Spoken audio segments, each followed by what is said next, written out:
Now for the first step, you want to head over to search and type in display settings. Click on it.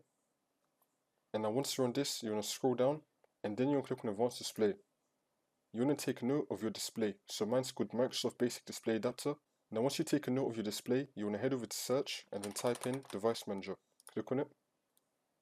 And now once you're on this, now you want to expand display adapters and you want to find that same display adapter that you take a note of. So now you want to right click on it and then click on update driver and then click on search automatically for drivers. Make sure they have the best drivers for your device installed. And now you want to go back and then click on browse my computer for drivers and then click on it from a list. And now you want to select the driver that you think is most applicable to your monitor or to your screen. So in my case, it's going to be the Microsoft Basic Display Adapter. In your case, it might say this as well, Microsoft Basic Display Adapter, but there might also be another one. And I think that in your case personally, because I'm using a virtual machine, that the other one, which is not this Microsoft one, is going to be better for you if you have another one. So whatever you choose, you want to click on next, and now it's going to update your drivers.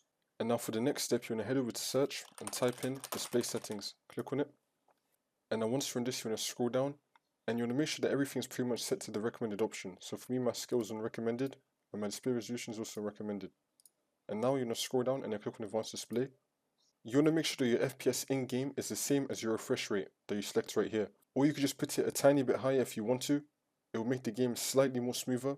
But the thing is, if you play on way higher FPS than your refresh rate, then you're going to get a lot of screen tearing. So I recommend keeping your FPS and your refresh rate the exact same, or you could just go a tiny bit higher on the FPS. I'm talking like maximum 30 FPS higher to make your game a bit smoother and to reduce screen tearing. And now for the last step, you want to head over to search and type in device manager. Click on it, and you want to right click on your graphics card and click on update driver, and then click on search automatically for drivers.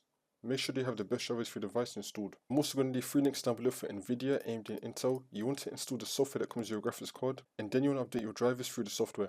And then you just want to restart your computer once you complete all these steps, and then the problem should be fixed.